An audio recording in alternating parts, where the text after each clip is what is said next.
ഒരു കാര്യം അവിടെ നിന്ന് അവരെ കുടിയൊഴിപ്പിക്കുന്ന പ്രശ്നമില്ല. ഇവരെല്ലാവരും അവിടെ ചെന്ന് പറഞ്ഞെന്താ, ഞങ്ങൾ നിങ്ങളെ കുടിയൊഴിപ്പിക്കില്ല അല്ലേ. ഇപ്പൊ പോണ പോക്കിൽ വഖഫ് ബോർഡ് ചെയ്തതെന്താ? ഏത് വഖഫ് ബോർഡാണ്? ഞങ്ങൾ വെച്ചിട്ടില്ലല്ലോ വഖഫ് ബോർഡ്. കഴിഞ്ഞ ഗവൺമെന്റിന്റെ കീഴിലുള്ള പൊളിറ്റിക്കൽ അപ്പോയിന്റ്മെന്റ് ആയിട്ടുള്ള വഖഫ് ബോർഡ് പോണ പോക്കിൽ ഇത് പോർട്ടലിൽ രജിസ്റ്റർ ചെയ്തിട്ട് പോയി. ഇനി സാധാരണ വഖഫ് ലാൻഡ് രജിസ്റ്റർ ചെയ്യുന്നത് അതിന്റെ മുത്തവല്ലിയാണ്. ഇവിടെ വഖഫ് ബോർഡ് തന്നെ അത് പോർട്ടലിലേക്ക് പെടുത്തിയിരിക്കുകയാണ്. മനസ്സിലായിക്കൊള്ളണം എന്താ അവരുടെ ഉദ്ദേശം. ഇവർ രണ്ടു കൂട്ടരും ഒരേ പാതയിൽ സഞ്ചരിക്കുന്നവരാണ് എന്ന് ഒരു രാഷ്ട്രീയ ആരോപണം ഞാൻ പ്രതിപക്ഷ നേതാവെന്ന നിലയിൽ ഉന്നയിച്ചിട്ടുണ്ടായിരുന്നു.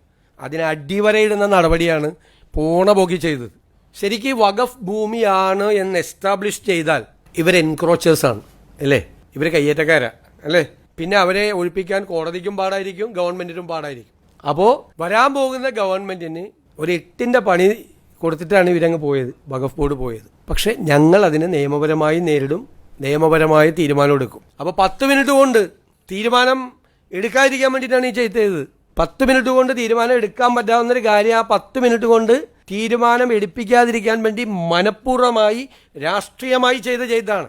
ജനങ്ങളോട് അവർ പറയണം, മറുപടി പറയണം, എന്തിനാണത് പോർട്ടലിൽ പെടുത്തിയതെന്ന്. പക്ഷെ ഞങ്ങളതിനെ നിയമപരമായി അപ്പം തന്നെ അത് പരിശോധിച്ചിട്ടുണ്ട്. അതിനെ നിയമപരമായി നേരിടാനുള്ള നടപടികൾ ഞങ്ങൾ സ്വീകരിക്കും. ഒരു കാര്യം അവിടെ നിന്ന് അവരെ കുടിയൊഴിപ്പിക്കുന്ന പ്രശ്നമില്ല. അവർക്ക് അവിടെ സംരക്ഷണം കൊടുക്കും. അവർക്ക് അവരുടെ സ്ഥലത്ത് നികുതി നൽകാനുള്ള സംവിധാനം നമ്മളുണ്ടാക്കും. അതിൻ്റെ നിയമപരമായ എല്ലാ തടസ്സങ്ങളും നമ്മൾ 10 മിനിറ്റ് എന്ന് പറഞ്ഞതിന് ശേഷം ഈ വഖഫ് ബോർഡ് ഉണ്ടാക്കിയ നിയമപരമായ പ്രശ്നങ്ങളാണ്. മനസ്സിലായ?